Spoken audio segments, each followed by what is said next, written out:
সকাল থেকে প্রচণ্ড বৃষ্টি। আর কি বলবো, বৃষ্টি দেখতেছি বারবার গিয়ে, কিন্তু কি করব, কাজগুলো তো করতে হবে, কাজ তো থেমে থাকবে না। বারবার যে বৃষ্টি দেখতেছি, বৃষ্টিটা কি আজকে থামবে? না থামলে না, আমি আমার কাজ নিয়ে একটু ব্যস্ত হয়ে পড়ি। আমার যেহেতু আজকে কিছু ডেলিভারি আছে আচারের, এই আচারগুলো ডেলিভারি দিতে হবে। আজকের আচারগুলো হচ্ছে সব ঝাল আচার। এখন যেহেতু কোরবানির ঈদ সামনে, সবাই একটু ঝালটাই পছন্দ করে, টক এবং ঝাল আচারটাই বেশি পছন্দ করে। চলো সবাইকে আচারগুলো তোমাদের আজকে দেখাই। আজ যে আচারটা দেখাচ্ছি এটা হচ্ছে খোসা সহকারে আমের আচার, এবং এটার সাথে থাকছে নাগামরিচ, ঝাল, একদম ঝাল ঝাল। এই আচারটার পরিমাণ টক থাকবে বেশি। টকের পরিমাণটা বেশি থাকলে এই আচারটা খিচুড়ির সাথে গরু মাংস, কি বলবো, সেই রকমের জমবে। এবার কোরবানিতে যারা এই আচারটা খেয়ে দেখবা, আচারি ঘর বিডি পেঁয়াজের মজার এই দারুণ এই নাগামরিচের সাথে আমের খোসা সহকারে আচার, অসাধারণ একটা টেস্ট।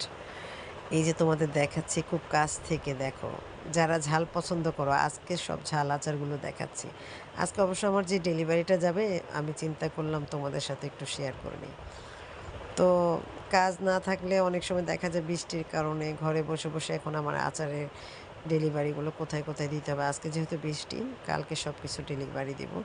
আর ঢাকার বাইরের আচারগুলো খুব তাড়াতাড়ি ডেলিভারি দিতে হবে, কারণ আমাদের অফিস পাঠাও কুরিয়ার যে অফিসটা আমাদের 4 তারিখের মধ্যে অফ হয়ে যাবে। 1 তারিখের মধ্যে সব ডেলিভারি আমাদের কমপ্লিট করতে হবে। তার জন্য একটু ব্যস্ত। আজকে রান্নাবান্না হালকা পাতলাই করে নেব, ডিম ভেজে খেয়ে নেব। কিন্তু এই ডেলিভারিগুলো খুব তাড়াতাড়ি করে দিতে হবে, কারণ কাস্টমাররা আশায় করে থাকে, তারা যেহেতু সামনে ঈদ, সবাই একটু এই আচারগুলো পছন্দ করে, ঝাল ঝাল। এই আচারগুলো চলে যাবে আজকে, কিছু চলে যাবে আমার ফরিদপুরে, কিছু যাবে রাঙামাটি, কিছু যাবে চিটং, কিছু যাবে লক্ষ্মীপুর। মানে আমার এত টেনশন হচ্ছে এই আচারগুলো আল্লাহ যাতে ঠিক মতো সহি সালামতে পৌঁছে দেয়। কারণ বৃষ্টির কারণে না ভীষণ ভয় লাগে, বৃষ্টি পড়লে আমাদের ডেলিভারিগুলোর অনেক সমস্যা হয়।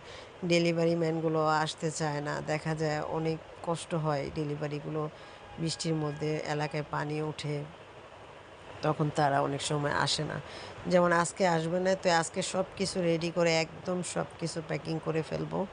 ইনশাআল্লাহ এগুলো আচার যাদের যাদের কাস্টমারদের তাদের কাছে যাতে পৌঁছে যায়। এই আচারটা হচ্ছে 500 গ্রাম, এগুলো বড় সাইজের। 500 গ্রাম, বিভিন্ন সাইজেরই আচার পাওয়া যায়। তো যারা মাঝারি নেবে, মাঝারি, ছোট, একদম ছোট যেগুলো, এগুলো আছে, সবার সাধ্য মতোই পাওয়া যায়।